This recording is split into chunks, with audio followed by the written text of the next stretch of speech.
जय हिंद साथियों, हमारे परिवार बिहारी क्लासेस में आपका शुभ स्वागत है। तो आज हम आधुनिक इतिहास के प्रमुख घटनाओं को पढ़ेंगे। संपूर्ण आधुनिक इतिहास के महत्वपूर्ण घटनाओं को आपके दिमाग में उतारने की कोशिश करेंगे। पूरे इतिहास में इसी आधुनिक भारत टॉपिक से सबसे अधिक सवाल पूछे जाते हैं। आज हम इस वीडियो में सभी घटनाओं को क्रमबद्ध तरीकों से कहानी के माध्यम से समझेंगे। साथियों, आप इस वीडियो को पूरी देखें और अपने एग्जाम में 4 से 5 नंबर पक्का कर लें। तो देर ना करते हुए हम जल्दी से इस छोटी सी वीडियो को शुरू करते हैं। जैसे कि हमें पता है कि हमारे भारत पे अंग्रेजों का हुकूमत हुआ करता था। तो 1857 में प्रथम भारतीय स्वतंत्रता संग्राम हुई। इसकी शुरुआत मंगल पांडे द्वारा पश्चिम बंगाल के बैरकपुर छावनी से हुई थी। मंगल पांडे का संबंध 34वीं इन्फेंट्री से था। यह एग्जाम में पूछा जाता है प्रश्न कि मंगल पांडे का संबंध किस इन्फेंट्री से था। तो 34वीं नंबर इन्फेंट्री से मंगल पांडे संबंधित थे। 1857 के क्रांति को कई इतिहासकारों ने सिर्फ सिपाही विद्रोह कहा था। उसके बाद 1885 में कांग्रेस की स्थापना हुई थी साथियों, जिसके संस्थापक ए.ओ. ह्यूम थे। कांग्रेस की स्थापना मुंबई में की गई थी और कांग्रेस की अध्यक्ष प्रथम व्योमेश चंद्र बनर्जी जी को बनाया गया था। और 1885 के बाद 1886 में कांग्रेस की दूसरी अधिवेशन कोलकाता में दादा भाई नौरोजी द्वारा की गई थी। उसके बाद हम अगला देखते हैं 1905 में बंगाल का विभाजन करवाया गया था। बंगाल विभाजन के समय भारत के वायसराय लॉर्ड कर्जन थे। बंगाल विभाजन में बंगाल को 2 भागों में बांट दिया गया साथियों। पहला पूर्वी बंगाल जो कि मुस्लिम बहुल्य क्षेत्र था और दूसरा पश्चिम बंगाल जो कि हिंदू बहुल्य क्षेत्र है। यह भारत में अभी तत्काल में है। लॉर्ड कर्जन बंगाल विभाजन किए थे। उसी के विरोध में भारतीयों द्वारा स्वदेशी आंदोलन किया गया 1905 में। याद रखेंगे, स्वदेशी आंदोलन और बंगाल विभाजन 1905 में हुई थी। 1906 में मुस्लिम लीग की स्थापना हुई थी, जिसके संस्थापक आगा खां और सलीमुल्लाह थे। इसकी प्रथम बैठक बांग्लादेश के ढाका में हुई थी। 1906 में मुस्लिम लीग की स्थापना हुई थी, याद रखेंगे साथियों। उसके बाद अगला देखते हैं 1907 में कांग्रेस का सूरत अधिवेशन हुआ था, जिसे हम कांग्रेस का फूट के नाम से भी जानते हैं। इसमें कांग्रेस का 2 दल में विभाजन हो गया, गरम दल और नरम दल, जिसकी अध्यक्षता रास बिहारी घोष साहब किए थे। इसे याद रखेंगे, यह एग्जाम में पूछा जाता है। 1907 का अध्यक्षता कौन किए थे? तो रास बिहारी घोष। और कांग्रेस 2 दलों में बढ़ गया था। 1909 में मार्ले मिंटो अधिनियम, यह इसकी कहानी जान लेते हैं कि भारत को शासन को चलाने के लिए अंग्रेजों संसद द्वारा काफ़ी सारी अधिनियम लाए जाते थे, जिनमें से एक 1909 का मार्ले मिंटो अधिनियम है साथियों। पहला मार्ले थे जो कि भारत के सचिव थे और मिंटो थे भारत के वायसराय थे। इसे याद रखेंगे। 1909 में मार्ले मिंटो अधिनियम में यह था कि मुस्लिम को अलग निर्वाचन क्षेत्र दे दिया गया था। मुस्लिमों के लिए अलग निर्वाचन पद्धति अपनाया गया और महिलाओं को पहली बार मतदान के लिए आमंत्रित किया गया था 1909 में। याद रखेंगे। 1911 में बंगाल का विभाजन रद्द कर दिया गया। जो बंगाल विभाजन 1905 में हुआ था लॉर्ड कर्जन के समय, वह बंगाल विभाजन 1911 में रद्द कर दिया गया लॉर्ड हार्डिंग के समय में। यह और साथ ही साथ दिल्ली को राजधानी बनाया गया। कोलकाता से राजधानी दिल्ली शिफ्ट हो गया 1911 में। और जो बंगाल के अंदर होते थे बिहार, झारखंड, उड़ीसा, उसे उड़ीसा और बिहार को बंगाल से अलग कर दिया गया था साथियों। इसे याद रखेंगे। उसके बाद 1916 में होम रूल आंदोलन। 1916 में होम रूल आंदोलन प्रमुख था, जो कि मद्रास में एनी बेसेंट द्वारा चलाया गया और पुणे महाराष्ट्र में बाल गंगाधर तिलक द्वारा चलाया गया। और लखनऊ पैक्ट यह कांग्रेस का अधिवेशन था, लखनऊ में हुआ था, जो कि गरम दल और नरम दल दोनों के बीच समझौता हो गया था। 1907 में जो कि कांग्रेस में फूट हुआ था, वही जब आकर 1916 में लखनऊ अधिवेशन हुआ तो गरम दल और नरम दल के बीच समझौता हो गया। इसे याद रखेंगे साथियों। अगला हम देखते हैं 1915 में गांधी जी भारत आगमन हुए थे। 1915 में दक्षिण अफ्रीका से भारत में गांधी जी का आगमन हुआ था। 9 जनवरी 1915 को गांधी जी भारत आए थे, इसलिए 9 जनवरी को भारतीय प्रवासी दिवस मनाया जाता है। अगला हम देखते हैं 1917 में भारत के बिहार राज्य में चंपारण सत्याग्रह किया गया था। चंपारण सत्याग्रह गांधी जी द्वारा किया गया था, जिसमें बिहार के किसानों लोग, चंपारण के लोग, 3 कठिया पत्ती के विरोध में गांधी जी को आमंत्रित किए थे। 3 कठिया पत्ती यह होता था साथियों, यह 20 कट्ठा में 3 कट्ठा खेती नील का किया जाता था। अंग्रेजों द्वारा जबरदस्ती करवाया जाता था बिहार के चंपारण किसानों के द्वारा। यही था कहानी चंपारण सत्याग्रह का। 1919 में रॉलेट एक्ट आया था। रॉलेट एक्ट को काला कानून के नाम से जानते थे। इसे ना अपील नापील दलील का कानून भी कहते थे, इसलिए कि इसमें किसी को शक के आधार पे उस पर मर्डर कर देने, उसे शूट कर देने और जेल में बंद कर देने का परमिशन मिल चुका था अंग्रेज़ों को। और उसके बाद जालियांवाला बाग हत्याकांड 1919 में ही हुआ था। इसमें क्या है कि डॉक्टर सत्यपाल और किचलू 2 लोगों को गिरफ्तार कर लिया गया। इसी के विरोध में जालियांवाला बाग में भारतीय लोग समूह बना करके बैठक किए थे। उस पर जनरल डायर ने अंधाधुंध गोली करवाकर कई लोगों को हत्या करवा दिया था। यही 1919 का जालियांवाला बाग हत्याकांड है। और 1919 में खिलाफत आंदोलन हुआ था। खिलाफत आंदोलन तुर्की में खलीफा पद को समाप्त कर दिया गया था और खिलाफत आंदोलन उसी के विरोध में किया गया था, जिसकी भारत में शुरुआत शौकत अली और मोहम्मद अली, यह दोनों भारत में खिलाफत आंदोलन का नेतृत्व कर रहे थे, शौकत अली और मोहम्मद अली। उसके बाद आगे देखते हैं साथियों 1920 में भारत में असहयोग आंदोलन की शुरुआत हुई थी। असहयोग आंदोलन गांधी जी द्वारा करवाया गया था। उसके बाद हंटर कमेटी की रिपोर्ट, जो कि जालियांवाला बाग हत्याकांड हुआ था, उसी के रिपोर्ट जांच करने के लिए अंग्रेजों द्वारा एक कमेटी की स्थापना हुई थी, जिसका नाम था हंटर कमेटी। इसकी रिपोर्ट भी 1920 में आई थी। हत्याकांड की जांच के लिए 1920 में हंटर कमेटी की रिपोर्ट आई। उसके बाद अगला देखते हैं चौरी चौरा कांड। चौरी चौरा कांड यह है कि जो गोरखपुर के एक थाना में जला दिया गया। गोरखपुर का एक थाना जला दिया गया और उसके जो दरोगा थे और कई सिपाहियों को थाना के अंदर बंद करके ही भारतीय राष्ट्रवादी लोग थाना के अंदर जला दिए थे। चौरी चौरा कांड जो कि गोरखपुर उत्तर प्रदेश में हुआ था। इसी को देख करके असहयोग आंदोलन को गांधी जी स्थगित कर दिए थे। इसे याद रखेंगे। 5 फरवरी और 1922 को चौरी चौरा कांड हुआ था। डेट के साथ यह एग्जाम में पूछा जाता है। 1923 में स्वराज पार्टी की स्थापना हुई थी। 1923 में स्वराज की पार्टी की स्थापना हुई क्योंकि असहयोग आंदोलन स्थगित कर दिया गया तो सभी नेता अलग अलग गुट अपना बनाने लगे। गांधी जी से खफा हो गए लोग। तो 1923 में स्वराज पार्टी की स्थापना मोतीलाल नेहरू और चित्तरंजन दास जी किए थे। याद रखिएगा, एग्जाम में पूछा जाता है। स्वराज पार्टी के संस्थापक मोतीलाल नेहरू और चित्तरंजन दास थे। 1924 में हिंदुस्तान रिपब्लिकन और एसोसिएशन की स्थापना हुई थी। हिंदुस्तान रिपब्लिकन एसोसिएशन की स्थापना 1924 में हुई, जिसके संस्थापक सचिंद्र नाथ सान्याल और चंद्रशेखर आज़ाद थे। यह एक उग्र संगठन था जो कि अंग्रेज के विरुद्ध कार्य करता था। सचिंद्र नाथ सान्याल और चंद्रशेखर आज़ाद 1924 में हिंदुस्तान रिपब्लिकन एसोसिएशन की स्थापना किए थे।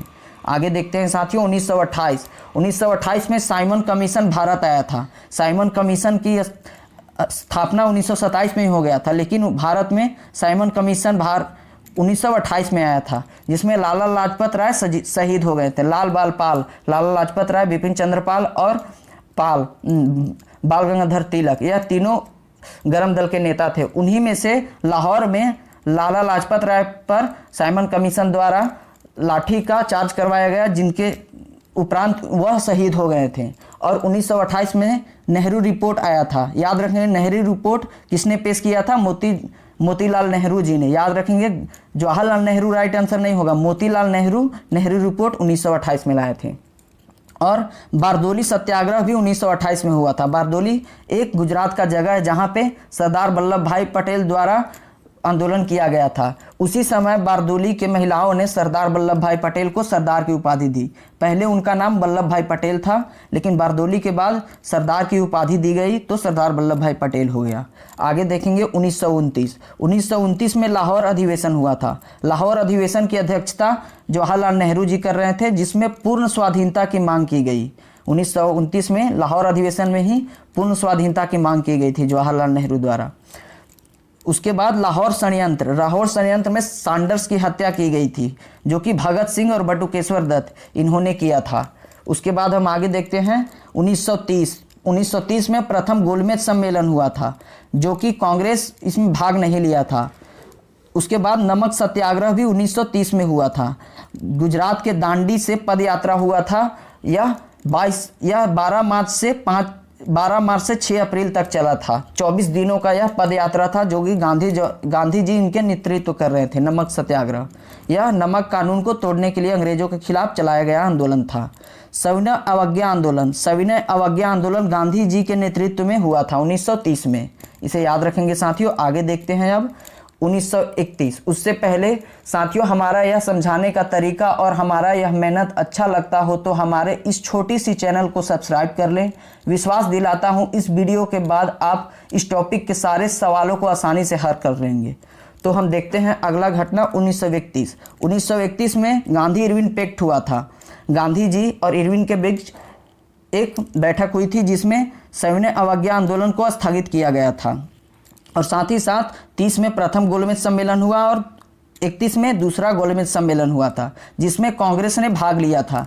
कांग्रेस में भाग लेने के लिए गांधी जी लंदन गए थे और यह पूछा जाता है प्रश्न, गांधी जी किस जहाज से गए थे? तो राजपूताना जहाज से गए थे। राजपूताना जहाज से गांधी जी लंदन गए थे कांग्रेस की अध्यक्षता करने के लिए, दूसरी गोलमेज सम्मेलन में भाग लेने के लिए। अगला देखते हैं 1932। 30 में प्रथम गोलमेज सम्मेलन, 31 में दूसरा गोलमेज सम्मेलन और 32 में तृतीय गोलमेज सम्मेलन हुआ था। कांग्रेस ने इसमें भाग नहीं लिया। यह प्रश्न पूछा जाता है कि तीनों गोलमेज सम्मेलन में भाग लेने वाला नेता कौन थे? तो डॉक्टर भीमराव अंबेडकर तीनों गोलमेज सम्मेलन में भाग लिए थे। और 1932 में ही पूना पैक्ट हुआ था। पूना पैक्ट गांधी जी और अंबेडकर के बीच हुआ था। इसमें दलितों को अलग से आरक्षण प्रदान किया गया 1932 में पूना पैक्ट के थ्रू। 1939 में फॉरवर्ड ब्लॉक की स्थापना हुआ था। फॉरवर्ड ब्लॉक की स्थापना सुभाष चंद्र बोस द्वारा करवाया गया था। यहाँ याद रखेंगे 1938 और 1939 दोनों में कांग्रेस के अध्यक्ष सुभाष चंद्र बोस जी बने थे। द्वितीय विश्व युद्ध की शुरुआत कांग्रेस मंत्रिमंडल के त्याग पत्र के जश्न में मुस्लिम द्वारा मुक्ति दिवस मनाया गया। मुक्ति दिवस मनाया गया था 1939 में, इसलिए कि बिना पूछे हुए भारत को द्वितीय विश्व युद्ध में शामिल कर लिया गया अंग्रेजों द्वारा। तो उसी के विरोध में कांग्रेस के सभी नेता त्याग पत्र दे दिए। तो इसके खुशी में मुस्लिम लीग द्वारा मुक्ति दिवस मनाया गया कि हम आज मुक्त हो गए। तो 1939 में मुस्लिमों द्वारा मुस्लिम लीग में मुक्ति दिवस मनाया गया। आगे याद रखेंगे। देखते हैं साथियों 1940 में पाकिस्तान की मांग की गई थी।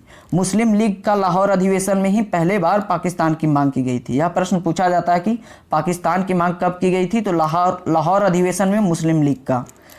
उसके बाद 1940 में ही अगस्त प्रस्ताव आया था। अगस्त प्रस्ताव के समय भारत का वायसराय लॉर्ड लिनलिथगो थे। यह प्रश्न पूछा जाता है कि द्वितीय विश्व युद्ध के समय भारत के वायसराय कौन थे?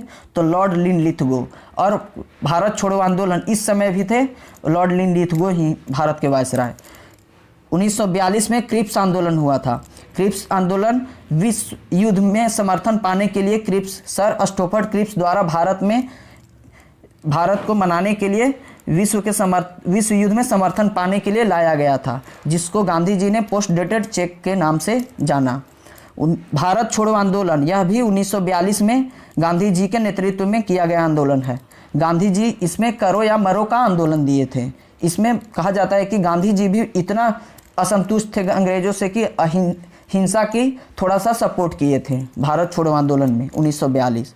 उसके बाद अगला घटना आता है 1946 का।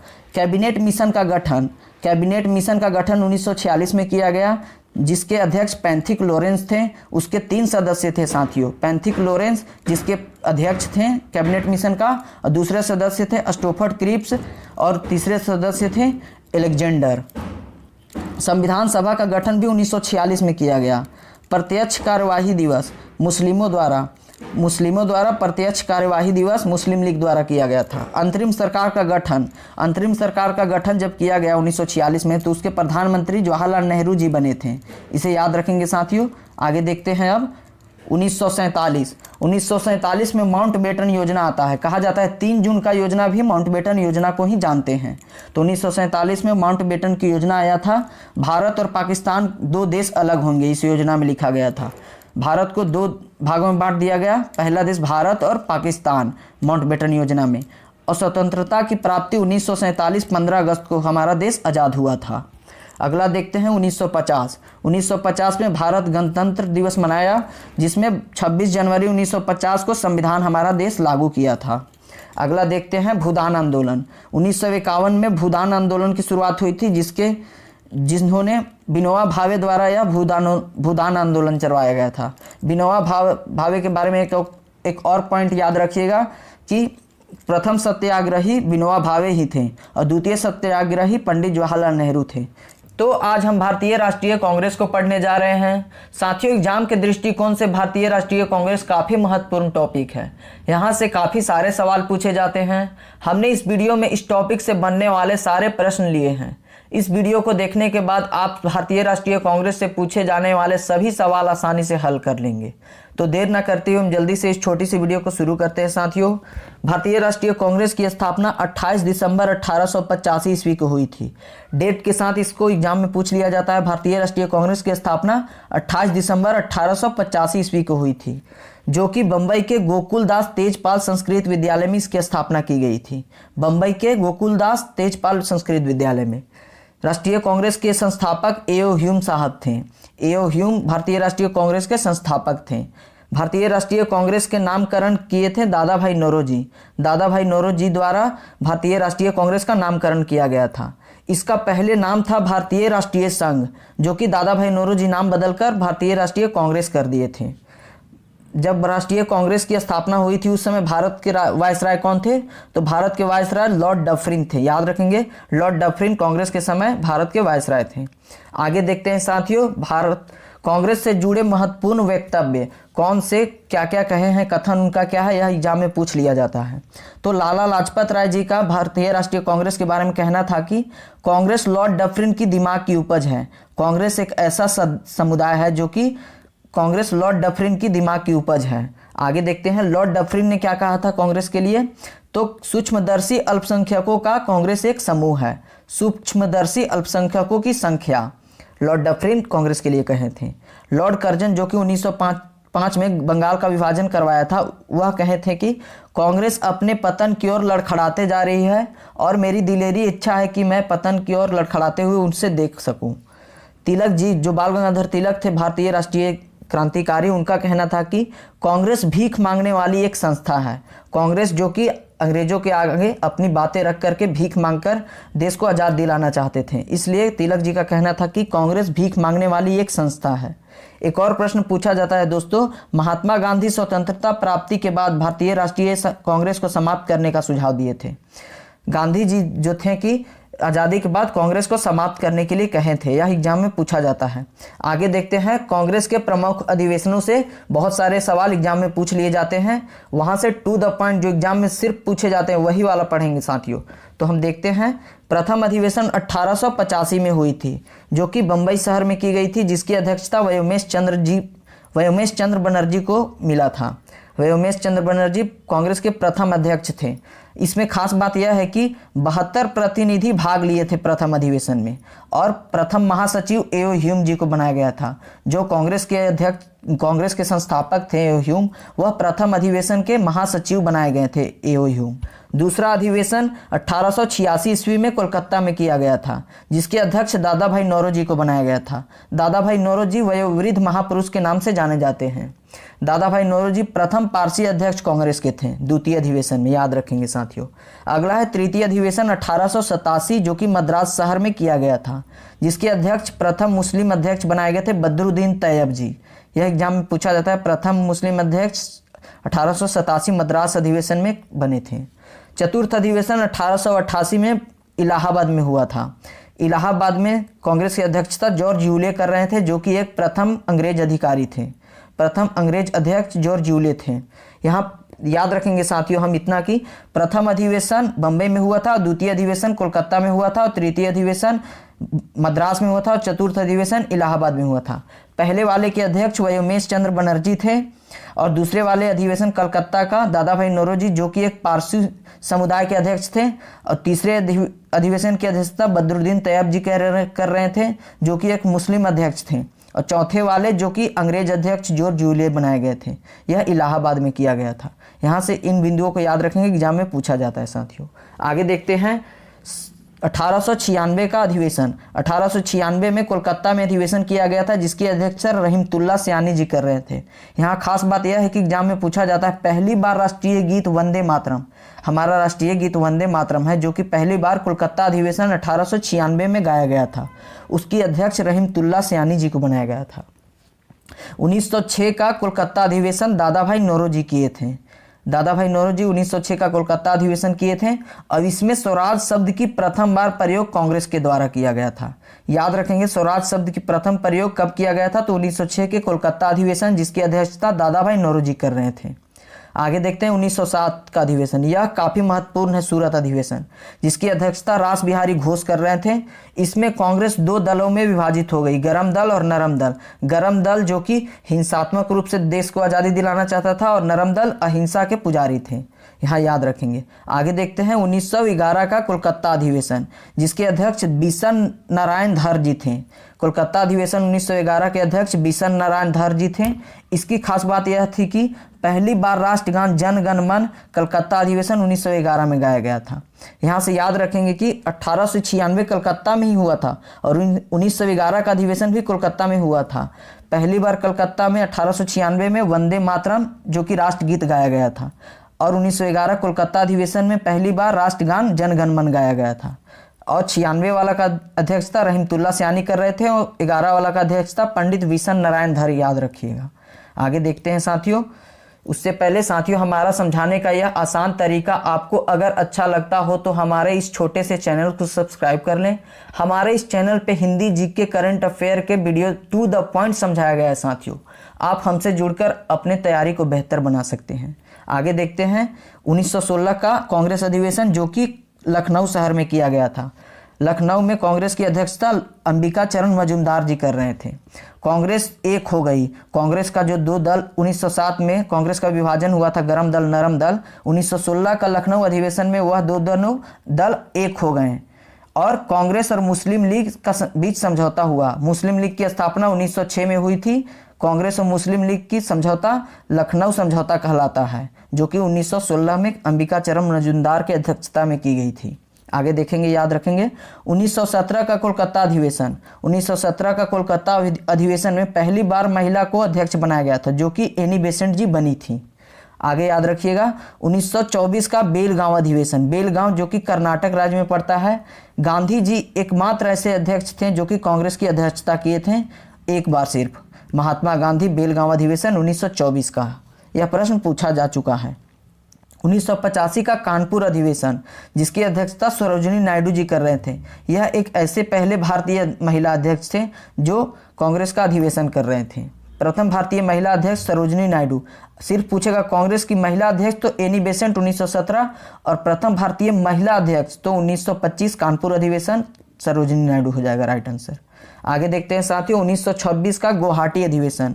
यहाँ से पूछा जाता है प्रश्न कि कांग्रेस द्वारा खादी वस्त्र पहनना कब आवश्यक किया गया? तो 1926 का गुवाहाटी अधिवेशन में। यह उतना इंपॉर्टेंट नहीं है, लेकिन याद रखिएगा श्रीनिवास अयंगर 1926 का गुवाहाटी अधिवेशन की अध्यक्षता कर रहे थे। आगे देखते हैं 1929, यह बहुत बार पूछा जा चुका है। 1929 अधिवेशन की अध्यक्षता लाहौर में जवाहरलाल नेहरू जी कर रहे थे, जिसमें पूर्ण स्वराज की मांग की गई थी कांग्रेसियों द्वारा। पूछा जाता है कि पूर्ण स्वराज की मांग कब की गई थी? तो 1929 का लाहौर अधिवेशन जवाहरलाल नेहरू के द्वारा। आगे देखते हैं, यह भी बहुत इंपॉर्टेंट है 1931 का कराची अधिवेशन, जिसकी अध्यक्षता सरदार वल्लभ भाई पटेल जी कर रहे थे। पहले बार मौलिक अधिकार की मांग की गई थी कांग्रेस के द्वारा। आगे याद रखेंगे, देखते हैं 1937 का फैजपुर अधिवेशन। फैजपुर जो कि बंगाल में पड़ता है, जिसकी अध्यक्षता जवाहरलाल नेहरू जी कर रहे थे। फैजपुर अधिवेशन एकमात्र ऐसा अधिवेशन है जो कि गांव में आयोजित किया गया था। पहला बार गांव में आयोजित किया जाने वाला अधिवेशन फैजपुर था, 1937 का अधिवेशन, जिसके अध्यक्ष जवाहरलाल नेहरू जी थे। याद रखेंगे। आगे देखते हैं 1938 का हरिपुरा अधिवेशन। हरिपुरा अधिवेशन हरिपुरा गुजरात राज्य में पड़ता है, जिसकी अध्यक्ष सुभाष चंद्र बोस जी थे। 1938 के बाद 1939 में भी सुभाष चंद्र बोस जी अध्यक्ष बनकर आते हैं, जो कि त्रिपुरी मध्य प्रदेश से चुने जाते हैं। बोस जब त्याग पत्र दिए तो उस समय राजेंद्र प्रसाद जी को कांग्रेस का अध्यक्ष बनाया गया 1939 में। आगे देखते हैं 1940 से 45 में अध्यक्ष मौलाना अबुल कलाम आज़ाद जी को बनाया गया, जहां रामगढ़ जो कि झारखंड राज्य में पड़ता है वहां अध्यक्षता किया जा रहा था। सबसे अधिक बार कांग्रेस के अध्यक्ष कौन बने थे? तो मौलाना अबुल कलाम जी बने थे। याद रखिएगा, मौलाना अबुल कलाम कांग्रेस के सबसे अधिक बार बने जाने वाले अध्यक्ष थे। 1946 जो कि मेरठ में अधिवेशन हुआ था, जिसकी अध्यक्षता जेबी कृपलानी जी कर रहे थे। आज़ादी का समय था, उस समय पूछा जाता है कि आज़ादी के समय कांग्रेस के अध्यक्ष कौन थे? तो जेबी कृपलानी जी थे। मेरठ अधिवेशन। आगे देखते हैं साथियों, 1948 का जयपुर अधिवेशन। आज़ादी के बाद पटाभी सीतारमैया जयपुर अधिवेशन की अध्यक्षता कर रहे थे। उसके बाद एक और प्रश्न पूछा जाता है जो एग्जाम में याद रखिएगा। डॉक्टर राजेंद्र प्रसाद 1947 में दिल्ली में हुई विशेष अधिवेशन की अध्यक्षता किए थे। दिल्ली में विशेष अधिवेशन किया हुआ था 1947 में, उसके अध्यक्ष राजेंद्र प्रसाद जी को बनाया गया था। यहाँ याद रखिएगा साथियों। दोस्तों क्वेश्चन देखते हैं, आदि मानव ने सर्वप्रथम किस पशु को पालतू बनाया? तो आदि मानव ने सर्वप्रथम कुत्ता जानवर को पालतू बनाया था, तो हम ये याद रखेंगे। आदि मानव बर्बर और असभ्य थे। अगला क्वेश्चन देखेंगे, मानव की आग की खोज किस काल में किया था? मानव ने आग की खोज किस काल में किया था? तो सबसे पहले पूरा पाषाण काल में मानव ने आग की खोज कर दिया था। परंतु अगर क्वेश्चन ये पूछेगा कि मानव ने आग का प्रयोग प्रारंभ कब से किया, तो नवपाषाण काल से आग का प्रयोग प्रारंभ किया। हम आगे और थोड़ा देखते हैं, मनुष्य की सबसे पहली खोज क्या थी? तो मनुष्य की पहली खोज आग थी। मनुष्य का सबसे बड़ा पहला पालतू जानवर क्या था? तो हमने पढ़ा कुत्ता पालतू जानवर था। मनुष्य द्वारा पहली खेती किसकी की गई थी? तो जौ की खेती सबसे पहले की गई थी। मनुष्य ने पहले धातु खोजी, तांबा को पहले खोजा था। मनुष्य ने प्रथम औजार कुल्हाड़ी बनाया था। भारत में सर्वप्रथम मानव का साक्ष्य कहाँ से मिलती है? तो नर्मदा नदी घाटी से हमें मानव का साक्ष्य मिलती है। आगे हम देखेंगे, जिस काल का लिखित विवरण उपलब्ध नहीं हो कहा जाता है। यानी कहने का मतलब जिसका लिखित विवरण उपलब्ध ना हो लेकिन पुरातात्विक साक्ष्यों के आधार पर हम अध्ययन करते हैं, उस काल को प्राग ऐतिहासिक काल कहते हैं। ऑप्शन ए हमारा बिल्कुल राइट आंसर हो जाएगा। अगला क्वेश्चन हम देखेंगे, क्वेश्चन नंबर 4, भारतीय पुरातत्व के जनक माने जाते हैं। तो भारतीय पुरातत्व के जनक अलेक्जेंडर कनिंघम माने जाते हैं। यह एक ब्रिटिशर्स आर्कियोलॉजिस्ट थे। ऑप्शन बी हमारा बिल्कुल राइट आंसर हो जाएगा। आगे देखते हैं क्वेश्चन नंबर 5, पुरापाषाण काल मानव के भोजन का मुख्य आधार क्या था? तो पुरापाषाण काल के मानव शिकारी और आदिवासी थे। तो ऑप्शन नंबर सी हमारा बिल्कुल राइट आंसर हो जाएगा। कई बुकों में शिकारी को आखेटक लिखा हुआ होता है, तो आखेटक भी हमारा राइट आंसर रहेगा। अगला क्वेश्चन हम देखते हैं, नवपाषाण काल की सबसे महत्वपूर्ण खोज क्या थी? तो नवपाषाण काल की सबसे महत्वपूर्ण खोज पहिया थी, जिससे कि हमें यातायात को गति मिल सकी थी। अगला क्वेश्चन देख लेते हैं, मध्यपाषाण काल के औजार कैसे थे? तो मध्यपाषाण काल के औजार माइक्रोलिथ यानी कि छोटे पत्थर के औजार थे, जो काफ़ी धारदार और नुकीले होते थे। आप इस फिगर में देख सकते हैं। तो मध्यपाषाण काल के औजार माइक्रोलिथ होते थे। ऑप्शन नंबर बी बिल्कुल राइट आंसर हो जाएगा। अगर यह क्वेश्चन पूछता है कि माइक्रोलिथिक काल किस काल को कहते हैं, तो मध्यपाषाण काल को माइक्रोलिथिक काल के नाम से जाना जाता है। यह भी ध्यान रखेंगे। अगला क्वेश्चन नंबर 8 देखेंगे, प्रागैतिहासिक काल के बारे में सर्वप्रथम किसने बताया था? तो प्रागैतिहासिक काल के बारे में सर्वप्रथम रॉबर्ट ब्रूस फुट नामक पुरातत्वविद ने बताया था। ऑप्शन नंबर ए हमारा बिल्कुल राइट आंसर हो जाएगा। मानव ने सबसे पहले किसकी खेती की थी? तो मानव ने सबसे पहले जौ की खेती की थी। यह क्वेश्चन हमें एनटीपीसी में पूछा गया है इस बार। इस क्वेश्चन को हम ध्यान रखेंगे।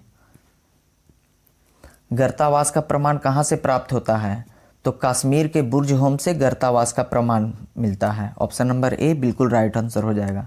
गर्तावास कहने का मतलब ध्यान रखेंगे कि जहाँ मनुष्य गड्ढे बनाकर रहते थे उस स्थान को गर्तावास कहते हैं। यह प्रमाण हमें कश्मीर के बुर्ज होम नामक स्थान से मिली है। अगला क्वेश्चन देख लेते हैं 11, पशुपालन की शुरुआत किस काल में हुई? तो पशुपालन की शुरुआत मध्यपाषाण काल में हुई। यह क्वेश्चन हम ध्यान रखेंगे। अतः मध्यपाषाण काल को लघु पाषाण काल के भी नाम से जानते हैं। मानव का प्रमाण सर्वप्रथम कहाँ से मिलता है? तो मानव का प्रमाण सबसे पहले नर्मदा नदी घाटी से हमें देखने को मिली है। ऑप्शन नंबर सी बिल्कुल राइट आंसर हो जाएगा। अगला क्वेश्चन देख लेते हैं, हड्डी से बने आभूषण कहाँ से मिले हैं? तो हड्डी से बने आभूषण हमें महदाह से देखने को मिले हैं। ऑप्शन नंबर बी बिल्कुल राइट आंसर हो जाएगा। अगला क्वेश्चन देखते हैं, क्वेश्चन नंबर 14, अस्थायी जीवन एवं कृषि का प्रथम प्रमाण कहाँ से मिले हैं? तो अस्थायी जीवन एवं कृषि का प्रथम प्रमाण मेहरगढ़ बलूचिस्तान, जो कि पाकिस्तान का एक प्रांत है, वहाँ से देखने को मिले हैं। कृषि जब करना स्टार्ट मानव ने कर दिया तो अस्थायी जीवन जीना समाज में रहने लगे, तब से कृषि का शुरुआत हुई थी। यह मेहरगढ़ बलूचिस्तान से प्रथम प्रमाण देखने को मिलते हैं, जो कि नवपाषाण काल में शुरू हुआ था। अगला क्वेश्चन देखते हैं, कब्र में मालिक के साथ कुत्ते को दफनाने का साक्ष्य कहाँ से मिला है? तो यह हमें कश्मीर के बुर्ज होम से देखने को मिला है। तो कब्र में मालिक के साथ दफनाने का साक्ष्य बुर्ज होम कश्मीर से मिली है। अगला क्वेश्चन देख लेते हैं, क्वेश्चन नंबर 16, अस्थायी जीवन एवं कृषि की खोज किस काल में हुई? तो हमने पहले बताया अस्थायी जीवन और कृषि की खोज नवपाषाण काल में हुई। ऑप्शन नंबर सी बिल्कुल राइट आंसर हो जाएगा। पाषाण काल के किस स्थान पर मानव खोपड़ी का साक्ष्य मिला है? तो पाषाण काल के हथनौरा मध्य प्रदेश से मिला है और बुर्ज होम कश्मीर से हमें मानव खोपड़ी का साक्ष्य मिला है। अतः हमारा आंसर डी बिल्कुल राइट आंसर हो जाएगा।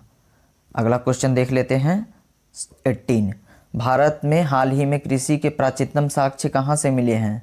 तो हाल ही में भारत में प्राचीनतम साक्ष्य लहुरादेव उत्तर प्रदेश से देखने को मिला है। अगर क्वेश्चन ये पूछता है कि प्राचीनतम साक्ष्य कहाँ से मिला है, तो मेहरगढ़ बलूचिस्तान, लेकिन भारत और हाल ही में पूछाएगा तो लहुरादेव उत्तर प्रदेश से देखने को मिला है। अगला क्वेश्चन देख लेते हैं, विश्व का पुरातात्विक संग्रहालय कहाँ है? तो विश्व का पुरातात्विक संग्रहालय डेनमार्क की राजधानी कोपेनहेगन में है। यह भी क्वेश्चन हम ध्यान रखेंगे। अगला क्वेश्चन देखते हैं, भारत का पुरातात्विक संग्रहालय का नाम क्या है? तो मध्य प्रदेश की राजधानी भोपाल में यह स्थित है, जिसका नाम इंदिरा गांधी मानव संग्रहालय है। ऑप्शन नंबर सी बिल्कुल राइट आंसर हो जाएगा। 21, प्राचीन भारतीय मान्यता के अनुसार भारतवर्ष किस द्वीपखंड का भाग है? तो प्राचीन मान्यता के अनुसार भारतवर्ष जम्बू द्वीपखंड का भाग है। ऑप्शन सी हमारा राइट आंसर है। आगे देख लेते हैं, क्वेश्चन नंबर 22, भारत में एकमात्र जीवाश्म का साक्ष्य कहाँ से मिला है? तो भारत में एकमात्र जीवाश्म का साक्ष्य शिवालिक की पहाड़ियाँ से देखने को मिली है।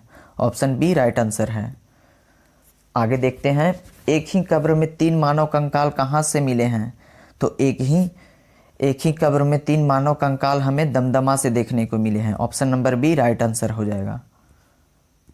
आगे क्वेश्चन देखते हैं 24, चावल का प्राचीनतम साक्ष्य कहाँ से मिला है? तो चावल का प्राचीनतम साक्ष्य उत्तर प्रदेश के कुलडीहा नामक स्थान से देखने को मिला है। ऑप्शन ए हमारा राइट आंसर है। 25, भीमबेटका में गुफाओं की संख्या कितनी है? यह क्वेश्चन एनटीपीसी और ग्रुप डी दोनों में पूछा गया है, अतः इस क्वेश्चन को ध्यान रखेंगे। ऑप्शन नंबर बी 243, भीमबेटका में गुफाओं की संख्या कितनी है? 243, बिल्कुल राइट आंसर। 26, मानव द्वारा सर्वप्रथम किस धातु का प्रयोग किया गया? तो मानव ने सबसे पहले तांबा धातु का प्रयोग किया था। ऑप्शन ए राइट आंसर है हमारा। पशुपालन के प्रथम साक्ष्य कहाँ से प्राप्त हुए हैं? तो पशुपालन के प्रथम साक्ष्य राजस्थान के बागैर से और आजमगढ़ मध्य प्रदेश से देखने को मिला है। ऑप्शन नंबर डी बिल्कुल राइट आंसर हो जाएगा, बागौर और आजमगढ़। अगला क्वेश्चन देख लेते हैं 28, नवपाषाण काल के औजार किस पत्थर के बने थे? तो नवपाषाण काल के औजार स्लेट से बने हुए थे। स्लेट कहने का मतलब जो मुलायम और चिकना पत्थर होता था उसे हम स्लेट पत्थर के नाम से जानते थे। अगला क्वेश्चन देखते हैं 29, घूसर बर्तन कहाँ से मिले हैं? तो घूसर बर्तन हमें बुर्ज होम कश्मीर से देखने को मिला है। ऑप्शन नंबर ए बिल्कुल राइट आंसर है। अंतिम लास्ट क्वेश्चन देख लेते हैं, चाल्कोलिथिक युग या कैल्कोलिथिक युग किस काल को कहा जाता है? तो हम ताम्रपाषाण काल को चाल्कोलिथिक युग या कैल्कोलिथिक युग के नाम से भी जानते हैं। ताम्रपाषाण काल में तांबे की खोज हो गई थी और ताम्रपाषाण काल से ही तांबे का हथियार बनाया जाने लगा था। आज हम इतिहास के टॉप 100 प्रश्नों को देखेंगे। यह वे सभी प्रश्न हैं जो विभिन्न एग्जामों में कई बार रिपीट हुए हैं, इसलिए बहुत ज़रूरी है कि आप इन सभी प्रश्नों को कंठस्थ कर लें। आपके आने वाले जितने भी एग्जाम हैं यहाँ से कई प्रश्न आपको हूबहू देखने को मिल जाएंगे। तो देर ना करते हुए हम जल्दी से इस छोटी सी वीडियो को शुरू करते हैं। पहला प्रश्न हमारा, सिखों के कौन से गुरु ने खालसा पंथ की स्थापना की? तो गुरु गोविंद सिंह जी थे, वह उन्होंने खालसा पंथ की स्थापना की। दूसरा प्रश्न, पृथ्वीराज रासो पुस्तक के लेखक कौन है? तो चंद्रबरदाई पृथ्वीराज रासो पुस्तक के लेखक हैं। चंद्रबरदाई पृथ्वीराज के दरबारी कवि थे। विजयनगर साम्राज्य किस नदी के तट पर स्थित है? तो तुंगभद्रा नदी के किनारे विजयनगर शहर स्थित साम्राज्य स्थित है। अगला प्रश्न, विजयनगर साम्राज्य की स्थापना किसने की? तो हरिहर एवं बुक्का दो भाई थे, उन्होंने विजयनगर साम्राज्य की स्थापना की। पांचवा प्रश्न, प्रसिद्ध कवि अमीर खुसरो किसके दरबार में कवि थे? तो अलाउद्दीन खिलजी के दरबार में अमीर खुसरो कवि थे। 2.5 दिन का झोपड़ा मस्जिद का निर्माण किसने करवाया? तो कुतुबुद्दीन ऐबक ने 2.5 दिन का झोपड़ा का निर्माण करवाया। इन्हें लाख बख्श कहा जाता था। 7वां प्रश्न, गुलरुखी के उपनाम से कविता लिखने वाला शासक कौन था? तो सिकंदर लोदी था, वह गुलरुखी के उपनाम से कविता लिखता था। लोदी वंश के संस्थापक कौन थे? तो बहलोल लोदी लोदी वंश के संस्थापक थे। आगे बढ़ जाते हैं साथियों। मोहम्मद गजनवी ने भारत पर कितने बार आक्रमण किया? तो 17 बार मोहम्मद गजनवी ने भारत पर आक्रमण किया। लाख बख्श के नाम से किन शासक को जाना जाता है? तो हमने पढ़ा अभी, कुतुबुद्दीन ऐबक को लाख बख्श के नाम से जाना जाता है क्योंकि यह लाखों का दान दिया करता था। भारत में सिविल सेवा के जनक किसे कहा जाता है? तो लॉर्ड कॉर्नवालिस को सिविल सेवा का जनक कहा जाता है। यह प्रश्न पूछा जा चुका है। 4 मीनार का निर्माण किसने कराया था? तो कुली कुतुब शाह 4 मीनार की स्थापना करवाए थे।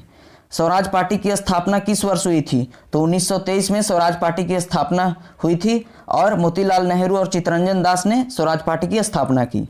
महात्मा गांधी के राजनीतिक गुरु कौन थे? तो गोपाल कृष्ण गोखले महात्मा गांधी के राजनीतिक गुरु थे। 15 प्रश्न, रजिया सुल्तान किसकी बेटी थी? तो रजिया सुल्तान इल्तुतमिश की बेटी थी। आगरा नगर की स्थापना किसके द्वारा की गई? तो आगरा नगर की स्थापना 1505 में सिकंदर लोदी के द्वारा की गई है। साथियों, यह सभी प्रश्न मैंने कई सारे एग्जामों से काफ़ी मेहनत करके निकाला है। अगर आपको मेरे द्वारा जुटाया गया कंटेंट पसंद आता है तो आप हमारे चैनल को सब्सक्राइब कर लें, जिससे कि आने वाले सभी वीडियो का नोटिफिकेशन आपको मिल सके। इस चैनल पे काफ़ी कम समय में ज़्यादा कंटेंट देने की पूरी कोशिश की जाती है। आगे हम देखते हैं प्रश्न 17, दिल्ली सल्तनत की दरबारी भाषा कौन सी थी? तो फारसी भाषा दिल्ली सल्तनत की दरबारी भाषा था। राजतरंगिणी ऐतिहासिक ग्रंथ के लेखक कौन हैं? तो राजतरंगिणी कलहन ने लिखा है। भारत में सर्वप्रथम जजिया कर लगाने वाला शासक कौन था? तो मोहम्मद बिन कासिम सबसे पहले जजिया कर लगाया था। जजिया कर हिंदुओं पर लगाया जाने वाला कर था। मुद्रा राक्षस नामक पुस्तक के लेखक कौन है? तो विशाख दत्त मुद्रा राक्षस के लेखक हैं। भगत सिंह, राजगुरु और सुखदेव को फांसी कब हुई? तो 23 मार्च 1931 को भगत सिंह, राजगुरु और सुखदेव को फांसी हुई, जबकि इन्हें 24 मार्च को फांसी देने की तारीख तय की गई थी। अगला प्रश्न, गुलरुखी पुस्तक के लेखक कौन है? तो गुलरुखी पुस्तक के लेखक ज्योतिबा फूले हैं। आधुनिक युग का मनु किसे कहा जाता है? तो भीमराव अंबेडकर जी को आधुनिक युग का मनु कहा जाता है। अगला प्रश्न देखते हैं, तैमूर लंग ने किस वर्ष पर भारत पर आक्रमण किया? तो 1398 में तैमूर लंग ने भारत पर आक्रमण किया। आगे बढ़ जाते हैं साथियों। बुलंद दरवाजा का निर्माण किसने करवाया था? तो अकबर ने बुलंद दरवाजा का निर्माण करवाया था। राजा राम मोहन राय द्वारा ब्रह्म समाज की स्थापना कब की गई? तो 1828 ईस्वी में राजा राम मोहन द्वारा ब्रह्म समाज की स्थापना की गई थी। स्वामी दयानंद सरस्वती का मूल नाम क्या था? तो मूल शंकर स्वामी दयानंद सरस्वती जी का मूल नाम था। रामकृष्ण मिशन की स्थापना किसने की थी? तो स्वामी विवेकानंद जी ने रामकृष्ण मिशन की स्थापना किए थे। सत्यार्थ प्रकाश पुस्तक के लेखक कौन है? यह कई बार पूछा गया प्रश्न है साथियों। सत्यार्थ प्रकाश स्वामी दयानंद सरस्वती की पुस्तक है। सत्य शोधक समाज की स्थापना किसने की थी? तो ज्योतिबा फूले सत्य शोधक समाज की स्थापना किए थे। माउंटबेटन योजना की घोषणा कब की गई थी? 3 जून 1947 को माउंटबेटन योजना की घोषणा की गई थी। और यह प्रश्न आता है कि 3 जून की योजना किसे कहते हैं? तो माउंटबेटन योजना को ही 3 जून की योजना कहते हैं। किस वायसराय ने बंगाल का विभाजन किया? तो लॉर्ड कर्जन ने बंगाल का विभाजन किया और बंगाल विभाजन रद्द लॉर्ड हार्डिंग ने किया था। अगला प्रश्न 33वां, भारत के समुद्री मार्ग की खोज किसने की थी? तो वास्को डी गामा ने 1498 में भारत की समुद्री मार्ग की खोज किए थे। दीन ए इलाही नामक नया धर्म किसके द्वारा शुरू किया गया था? तो अकबर द्वारा दीन ए इलाही धर्म का स्थापना किया गया था और बीरबल इसका प्रथम हिंदू और अंतिम हिंदू अनुयायी था। किस वर्ष उड़ीसा बिहार से पृथक हुआ था? तो 1 अप्रैल 1936 को बिहार से उड़ीसा पृथक हुआ था और 1 अप्रैल को ही उड़ीसा का उत्कल दिवस मनाया जाता है और स्थापना दिवस। भारत का पहला समाचार पत्र किसने शुरू किया था? तो जेम्स अगस्टस हिक्की था, उन्होंने भारत में पहला समाचार पत्र की शुरुआत की थी, जेम्स अगस्टस हिक्की। देवदास उपन्यास के रचनाकार कौन हैं? तो शरद चंद्र चट्टोपाध्याय देवदास उपन्यास के रचनाकार हैं। मराठा राज्य का दूसरा संस्थापक किन्हें माना जाता है? तो बालाजी विश्वनाथ जी को मराठा का दूसरा संस्थापक माना जाता है। मुमताज महल का असली नाम क्या था? तो अर्जुमंद बानो बेगम मुमताज महल की असली नाम था, जिनके नाम पर ताजमहल का निर्माण करवाया गया है। भारत में बीबी का मकबरा कहाँ स्थित है साथियों? तो यह औरंगाबाद में भारत में बीबी का मकबरा स्थित है। अगला प्रश्न देखते हैं, पाल शासक किस धर्म के अनुयायी थे? तो बौद्ध धर्म के अनुयायी थे जितने भी पाल शासक थे। अरबों ने सिंध को किस वर्ष जीता था? तो 1712 में अरबों ने सिंध पर आक्रमण किया था और उस समय सिंध का राजा दाहिर था। मोहम्मद गजनवी की मृत्यु कब हुई थी? तो मोहम्मद गजनवी की मृत्यु 1030 ईस्वी में हुई और 1025 ईस्वी में इन्होंने सोमनाथ मंदिर को आकर गुजरात में लूटा था। विक्रमशिला विश्वविद्यालय की स्थापना किसने की थी? तो धर्मपाल विक्रमशिला विश्वविद्यालय की स्थापना किए थे, यह पाकिस्तान में अब है। मोहम्मद गजनवी ने सोमनाथ मंदिर पर किस वर्ष आक्रमण किया था? तो 1025 ईस्वी में मोहम्मद गजनवी ने सोमनाथ मंदिर पर आक्रमण किया था।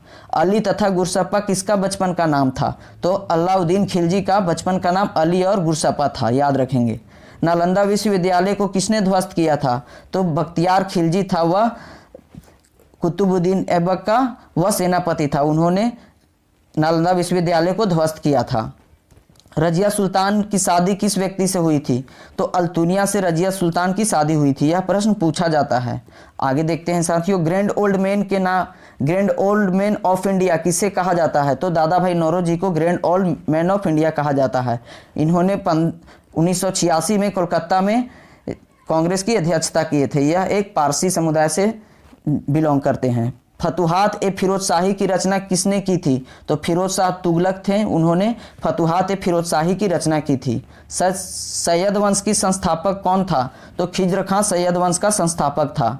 क्रिप्स प्रस्ताव को किसने it is a post dated cheque कहा था? तो गांधी जी, महात्मा गांधी जी ने क्रिप्स प्रस्ताव को पोस्ट डेटेड चेक कहा था। अगला देखते हैं, पाकिस्तान शब्द के जन्मदाता कौन थे? तो चौधरी रहमत अली पाकिस्तान शब्द के जन्मदाता थे। तुलु वंश के सबसे महान शासक कौन बने? तो कृष्णदेव राय तुलु वंश के सबसे महान और प्रतापी शासक थे। तेलुगु में अमुक्तमाल्यादा की रचना किसने की थी? तो कृष्णदेव राय ही तेलुगु में अमुक्तमाल्यादा की रचना की थी। विजयनगर साम्राज्य का मुद्रा का नाम क्या था? तो पेगोड़ा विजयनगर साम्राज्य के मुद्रा का नाम था। अगला देखते हैं साथियों, शेर शाह सूरी तथा हुमायूं के बीच देवरा का युद्ध कब लड़ा गया? तो 1531 ईस्वी में शेर शाह सूरी और हुमायूं के बीच देवरा का युद्ध लड़ा गया। आगे हम देखते हैं, अकबर का कौन सा वाद्य यंत्र बजाता था? तो अकबर नगाड़ा बजाता था। कुछ भी नहीं आता था तो नगाड़ा बहुत आसानी से बजता है, इसलिए अकबर नगाड़ा बजाता था। अकबर के बचपन का नाम क्या था? तो जलाल। अकबर का बचपन का नाम जलाल था। हुमायूं नामा की रचना किसने की थी? तो हुमायूं नामा की रचना गुलबदन बेगम ने की थी, यह हुमायूं की बेटी थी। मानव ने आग का प्रयोग किस काल में प्रारंभ किया? तो नवपाषाण काल में मानव ने सबसे पहले आग का प्रयोग किया था। मानव द्वारा उपयोग में लाई गई पहली फसल क्या थी? तो गेहूं फसल मानव द्वारा पहला बार उपयोग में लाया गया था। हड़प्पा स्थलों में कांस्य नर्तकी की मूर्ति कहाँ से प्राप्त हुई थी है? तो कालीबंगा से कांस्य की मूर्ति प्राप्त हुई है। कालीबंगा राजस्थान में पड़ता है। प्रसिद्ध गायत्री मंत्र किस वेद में है? तो ऋग्वेद में गायत्री मंत्र का वर्णन है। ये गायत्री सविता को वर्णित करता है, सविता देवी को। 65वां प्रश्न देखते हैं साथियों, सत्यमेव जयते उक्ति कहाँ से ली गई है? तो मुंडको उपनिषद से सत्यमेव जयते का उक्ति ली गई है। निम्नलिखित में से किसने 1792 में गीत गोविंद का अनुवाद किया? तो सर विलियम जोन्स थे, उन्होंने गीत गोविंद का अनुवाद किए थे। किस युद्ध में रॉबर्ट क्लाइव युद्ध बंदी बने थे? तो प्रथम कर्नाटक युद्ध जो हैदर अली ने कर्नाटक युद्ध रॉबर्ट क्लाइव को युद्धबंदी बना लिया था। अगला देखते हैं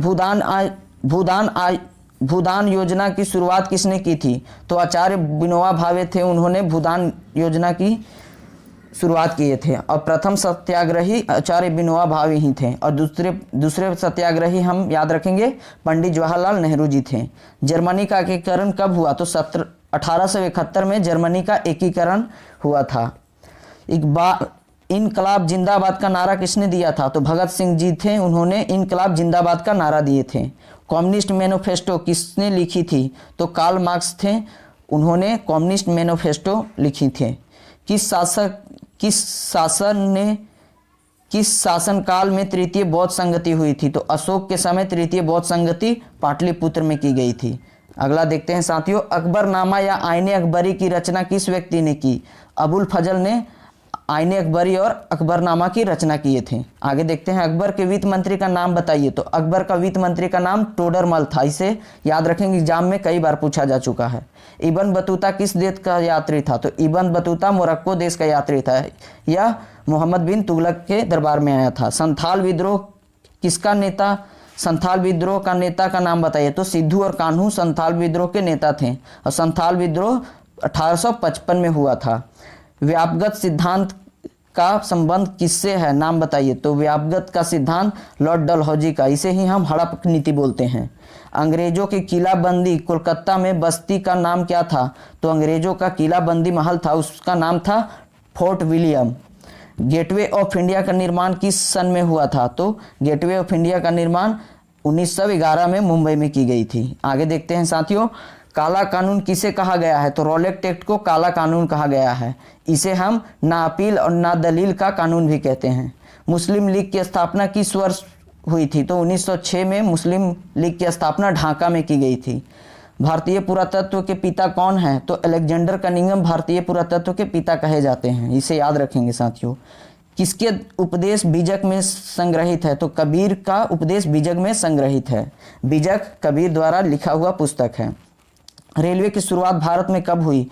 तो 1853 में रेलवे की शुरुआत भारत में हुई, और मुंबई से थाने तक ट्रेन पहली बार चलाई गई थी, जो कि 34 किलोमीटर की इसकी लंबाई थी। अगला देखते हैं, भारत की पहली महिला राष्ट्रीय कांग्रेस की अध्यक्ष का नाम बताइए। तो एनी बेसेंट भारत की प्रथम महिला कांग्रेस अध्यक्ष थी, और पूर्णतः भारत की पहली महिला कांग्रेस अध्यक्ष थी सरोजिनी नायडू।